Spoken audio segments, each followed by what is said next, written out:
Assalamualaikum Ibu. Masih ingat dengan saya kan Bu?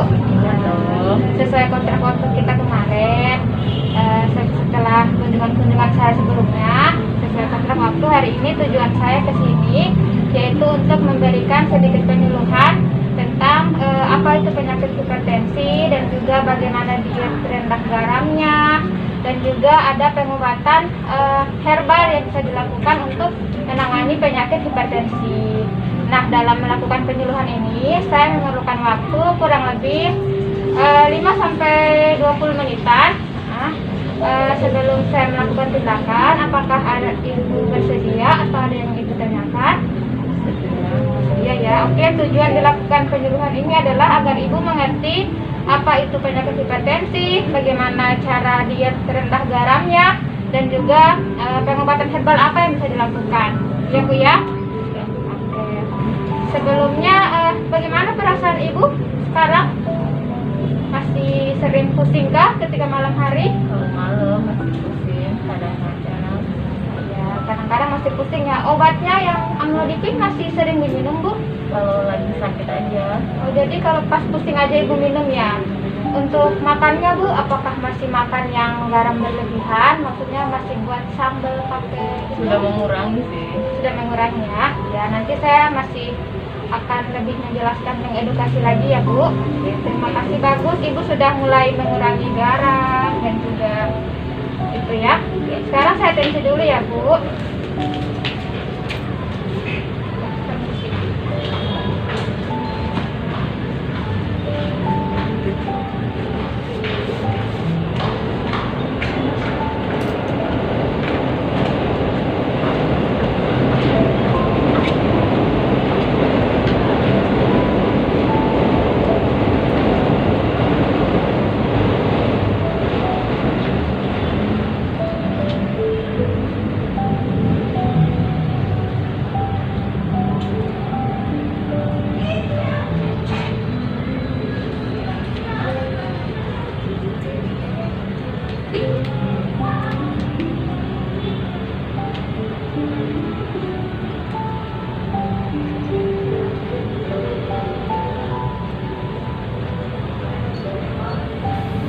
Tekanan darah Ibu 150/100 ya Bu.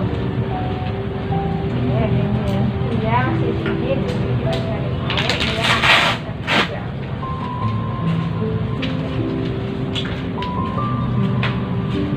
Nah, ini Ibu, saya punya leaflet. Nanti Ibu sambil dibaca ya ketika saya ini menjelaskan. Ibu bisa sambil lihat-lihat. Oke. Saya mulai sekarang ya Bu.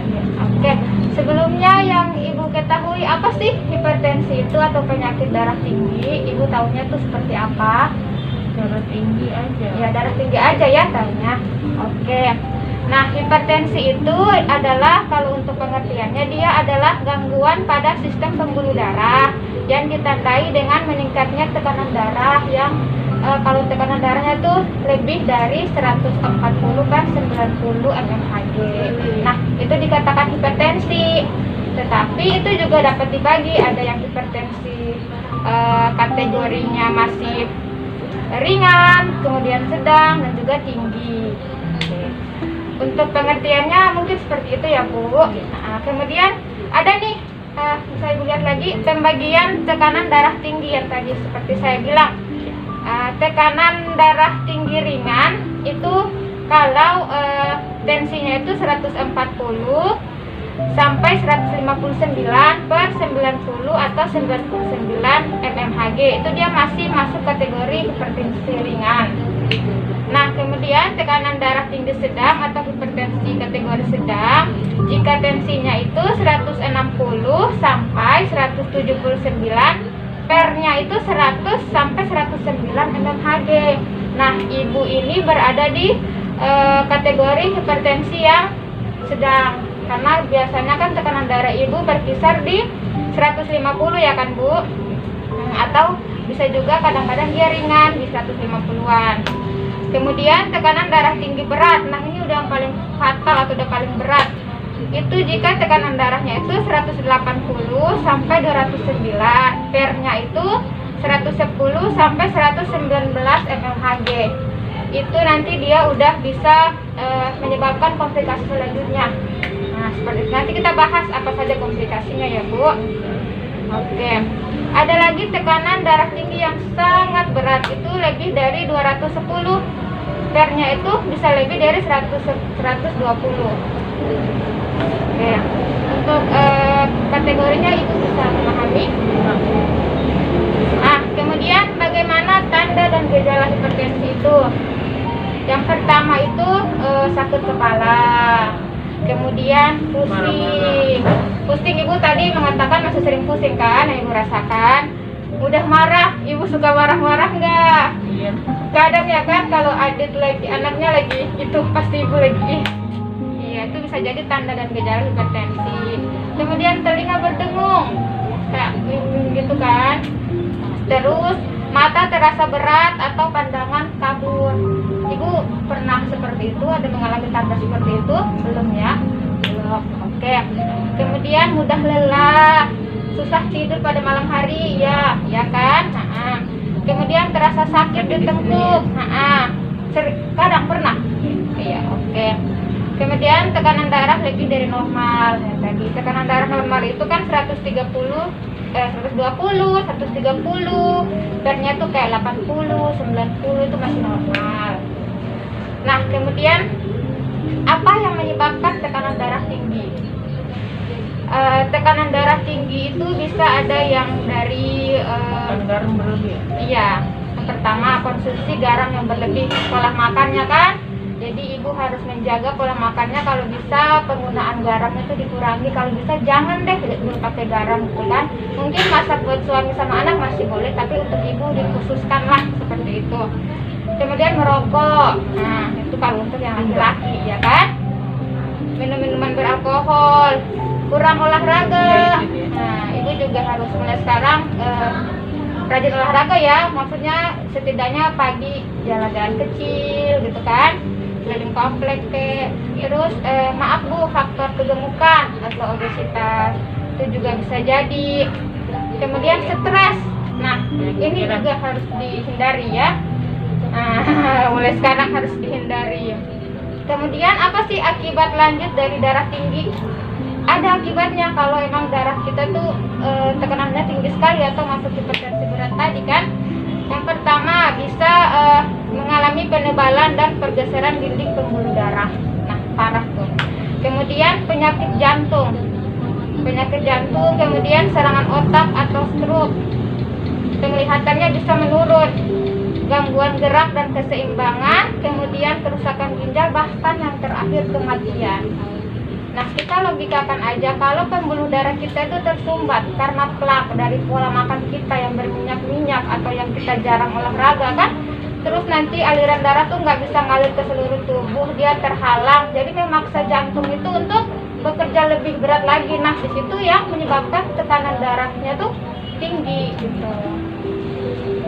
Kalau untuk akibatnya apakah Ibu dapat mengerti? Ya, ada pertanyaan belum ya? Oke, kita lanjut ya Bu. Cara mencegah implikasi darah tinggi. Yang pertama itu kita harus menjaga berat badan kita. Diusahakan jangan ideal lah intinya. Diusahakan jangan terlalu gemuk, jangan terlalu kurus gitu kan. Kemudian makan makanan yang bergizi. Intinya atur pola makannya. Kurangi garam, kurangi bahan-bahan penyedap seperti itu, minyak, jangan terlalu makan gorengan, ya kan? Kemudian kurangi kopi yang kayak gitu. Terus olahraga yang teratur, kurangi makanan yang berlemak tinggi, udah tadi. Kalau perlu bisa Ibu kan kontrol fasilitas kesehatan, kan dari sini yang terdekat puskesmas kan ya. Ibu bisa nih kalau kayak merasa pusing ke puskesmas, mengecek darah, tekanan darah gitu kan, bisa tuh. Nah, terus hindari stres, walaupun ada masalah jangan terlalu dibawa stres, enjoy aja. Kemudian ini nih yang kayak mungkin kayak faktor agama, dekatkan diri pada Allah gitu, minta kesehatan, minta kesembuhan seperti itu. Oke, kemudian ini ada takaran konsumsi garam perharinya.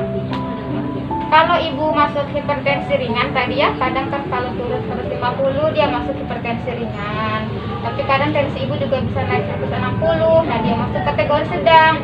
Kalau untuk hipertensi ringan, usahakan 1/2 sendok teh per hari kalau mau pakai garam. Kalau mau, tapi lebih bagusnya sih untuk yang sementara jangan dulu pakai garam ya kan. Kemudian kalau dia masuk hipertensi sedang, 1/4 sendok teh per hari, sendok teh aja. Kemudian kalau hipertensi berat itu udah kalau boleh tanpa garam sama sekali, jangan makan makanan yang mengandung garam. Terus ada juga makanan yang harus dihindari kayak ikan asin, sayur-sayur yang itu yang apa namanya, kalau masaknya masih pakai bumbu-bumbu penyedap, nah seperti itu kalau bisa dihindari ya Bu. Kan kemarin kata ibu anak ibu menyukai ikan asin ya, kalau kadang emang masak buat anak boleh, tapi kalau buat ibu kalau bisa jangan dulu dikonsumsi ya Bu. Oke, kemudian ada nih pengobatan tradisional yang dapat menurunkan tekanan darah. Mungkin ibu pernah dengar ada yang dari timun, ya kan? Pernah dengar timun, terus dari belimbing, bawang putih, kemudian alpukat dan juga daun seledri seperti itu. Tapi di sini yang akan saya sarankan kepada ibu yaitu dengan rebusan daun salam. Ibu belum pernah mencoba kan? Ya, nanti saya kasih tahu caranya. Karena daun salam ini dia kaya akan senyawa flavonoid. Dia membantu mengontrol tekanan darah. Nanti kita saya kasih tahu bagaimana cara membuatnya. Langsung aja ya Bu, ini udah ada satu tadi yang saya rebus buat ibu, nanti bisa langsung ibu minum. Nah ini daun salam, nanti ibu bisa pegang daun salamnya, saya siapkan. Caranya itu kita menyiapkan 7-15 lembar daun salam, siapkan 7-15 lembar. Nah kan daun salam ini murah nih, bisa didapatkan di pasar ya kan, terdekat bisa. 7-15 lembar daun salam dicuci bersih. Setelah itu cucinya tuh pada air mengalir ya Bu, dicuci pada air mengalir. Setelah itu direbus dengan takaran air 3 gelas. Direbus dengan takaran air 3 gelas. Direbus sampai kira-kira airnya tuh mengering atau mengurang sampai menyesahkan 1 gelas, atau dalam milinya itu 120 mili. Nah, mililiter. Nah, setelah itu dinginkan, diminum 2 kali sehari, bisa pagi sore, pagi malam. Kalau boleh rutin, ya kan? Apalagi daun salam mudah kita dapatkan. Seperti itu ya. Termasuk bumbu dapur juga. Iya, seperti itu. Untuk daun salamnya ada yang mau Ibu tanyakan? Ibu ada sih tadi tanya gimana cara bikinnya. Iya, cara bikinnya berarti udah paham ya kan? Gampang aja, tinggal nyiapin lembar daun salam, terus direbus pakai 3 gelas air, dibiarkan sampai tinggal 1 gelas. Nah, warnanya udah agak kayak menguning gitu kan? Nah, seperti itu ya teh. Iya, dia seperti menguning tapi nggak terlalu pekat kayak teh, dia agak-agak masih pucat lah. Oke. Setelah saya menyampaikan ini, apakah ada yang Ibu tanyakan? Ini yang tadi sudah ya. Ya, jadi Ibu sudah tahu cara apa melakukan prosedur obat herbal ini ya kan. Terus sekarang saya mau tanya, Ibu masih tahu nggak kira-kira penggunaan garam per hari itu berapa untuk Ibu hipertensi sedang dan ringan? Jadi setengah sendok. Iya, ada kalau ringan tuh 1/2 sendok teh, dan kalau hipertensi sedang dia 1/4 sendok teh, ya kan? Oke. Sudah mengurangi garam. Iya, mulai sekarang harus lebih dikurangi. Masak buat suami sama anak boleh, tapi ibu kalau boleh dijaga dulu ya makannya. Ya. Oke Ibu, terima kasih atas waktunya sudah mau bekerja sama dengan saya dengan sangat baik. sampai selama ini beberapa kali saya kunjungan juga ibu baik menerima saya. Ya, saya doakan semoga bisa dijaga pola makannya dan juga bisa mengontrol hipertensi ibu ya. Kemudian apa lagi ya. Terima kasih ya ibu. Saya pamit. Wassalamualaikum.